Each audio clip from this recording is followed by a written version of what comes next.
Perkenalkan, nama saya Anwar Abdurrahman. Saya berasal dari sekolah UPTD SD Impres Duri Kumbang. Pada kesempatan kali ini, saya akan membawakan sebuah cerita rakyat yang berasal dari Tokoyo yang berjudul Sejarah Tokoyo. Kata Tokoyo lahir dari sebuah peristiwa yang dipenuhi aroma mistik, di mana seorang pemuda yang merantau dari Kampung Kaili, Sulawesi Tengah yang bernama Oyo. Pemuda ini merantau karena ada pertarungan dengan saudaranya sendiri yang bernama Oli. Oli ini merupakan kakak dari Oyo yang mencoba merebut istri Oyo yang terkenal sangat jelita, putri keturunan dari bangsawan negeri Mandar. Mau tahu cerita selanjutnya? Kalau begitu, dengarkan ya. Pada suatu hari, Oyo dan Oli ingin pergi ke sungai untuk mancing untuk lauk makannya nanti. Ketika ingin berangkat, Oli pura-pura sakit perut dan mengatakan pada Oyo bahwa ia tak dapat ikut dengannya.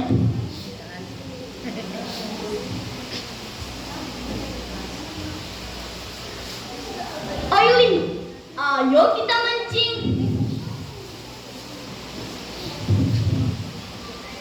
Sepertinya aku tidak bisa karena perutku sakit sekali.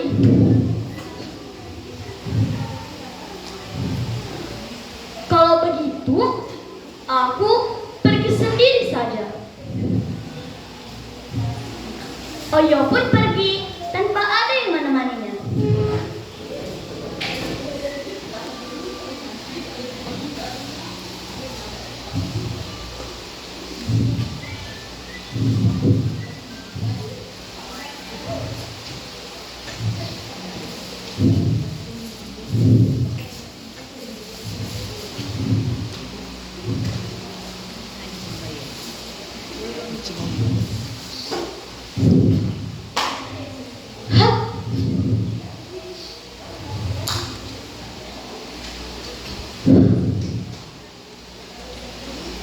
Aduh, kenapa hari ini ikan tidak memakan umpanku?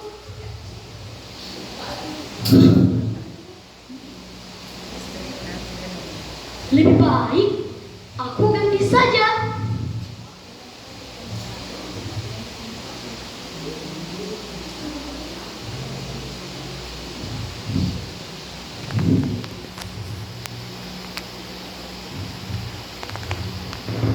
Semoga kali ini ikan memakan umpanku.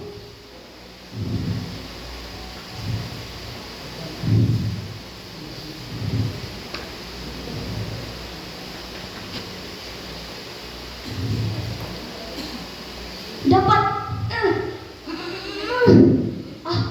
Gagal.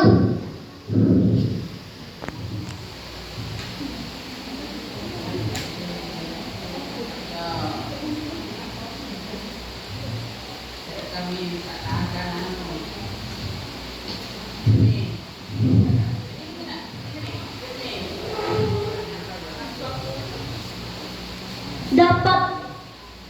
Betapa gembiranya hati Oyo mendapatkan ikan karena ia telah menunggunya selama ini. Tapi saat ikan itu berada di tangan Oyo kaget karena ikan itu dapat berbicara layaknya manusia. Ikan itu pun berkata, "Jangan membunuhku,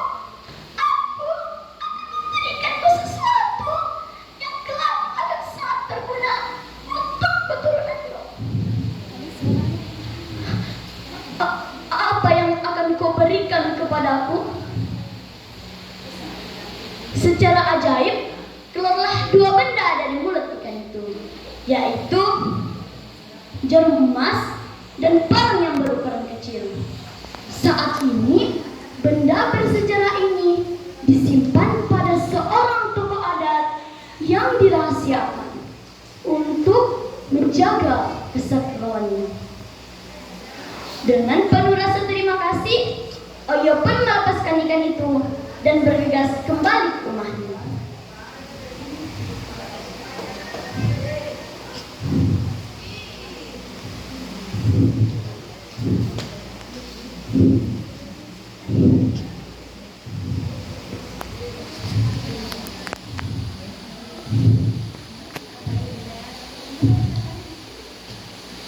Setibanya di rumah Oyo kaget mendapati istrinya sedang menangis. Ia pun bertanya,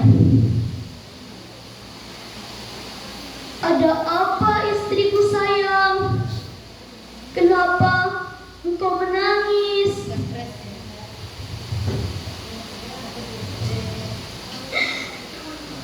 "Sayang, kita harus pergi dari kampung terkutuk ini.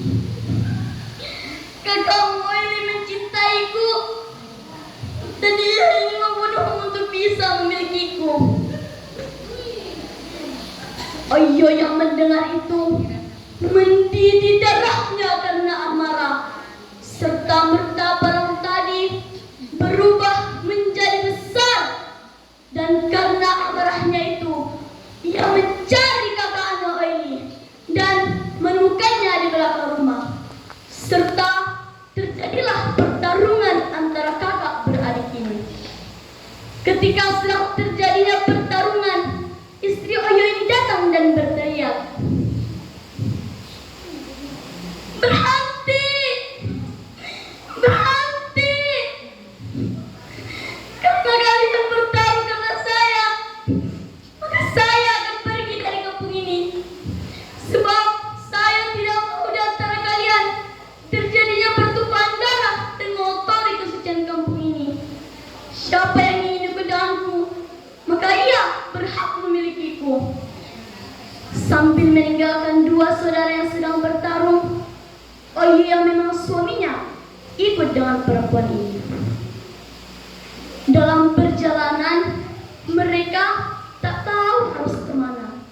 Mereka pun hanya mengikuti matahari, dan sampailah mereka pada sebuah kampung yang bernama Tangkau Budong-Budong, yang menjadi wilayah kerajaan Mandar, yang kelak memberikan tempat tinggal Oyo dan istrinya, yang sekarang dikenal bernama To'oyo atau Topoyo. Setelah diberikan tempat tinggal oleh kepala suku Tangkau, maka tinggallah Oyo bersama istrinya di kampung ini, yang sekarang bernama Kampung Tua, yang terletak di Benteng Kayu Maniwang, dan membangun peradaban kebiasaan yang sangat dipengaruhi oleh budaya suku Kaili Sulawesi Tengah. Contohnya adalah Tapung Mose. Konon, karena janji ikan ajaib yang dikenal dengan ikan mangiwang oleh orang Topoyo, maka orang Topoyo tidak boleh makan ikan ini.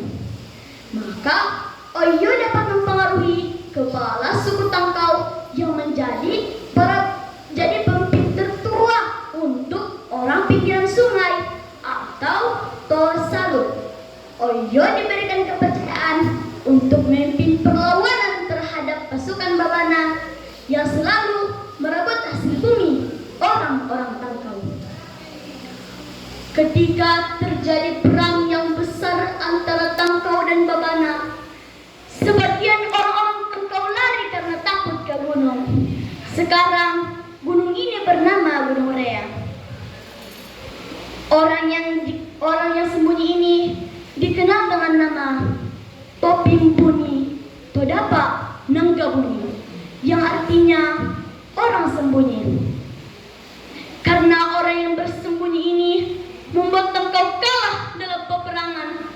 Melihat kondisi dan ketidaksetiaan prajurit, akhirnya Oyo mengumpulkan prajurit yang masih setia dan yakin akan kemenangan di sebuah tempat yang bernama Benteng Kayu untuk mengatur strategi dan mengucapkan ikrar yang sekarang dikenal. Ikrar pintu anakku, pintu susun langitku, pintu susun tanahku. Dan sebelum kemenangan diraih Oyo menancapkan jarum emasnya ke tanah dan berkata, "Kutana emasku, kutana yaku." Artinya, Babana hanya bisa kalahkan saya, Oyo, jika ia telah menemukan jarum emas yang kutancap ini. Akhirnya, kemenangan menjadi milik Oyo dan para pengikutnya. Demikianlah cerita saya. Apa boleh saya menyampaikan satu pantun? Bunga mekar di perbukitan, sawah luas di pedesaan. Terima kasih atas perhatian. Mohon maaf atas segala kesalahan. Wabillahi taufiq wal hidayah. Wassalamualaikum warahmatullahi wabarakatuh.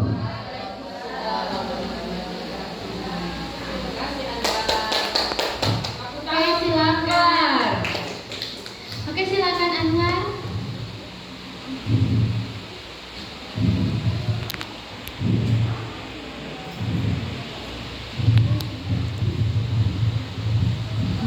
Bagaimana sifat tokoh utama pada cerita tersebut? Ya, oke. Siapa tokoh utamanya dan bagaimana sifatnya? Oyo dan Oyu.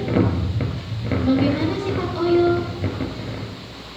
Oyo memiliki sifat yang baik dan bijaksana, sedangkan Oyu memiliki sifat yang jahat. Oke, terima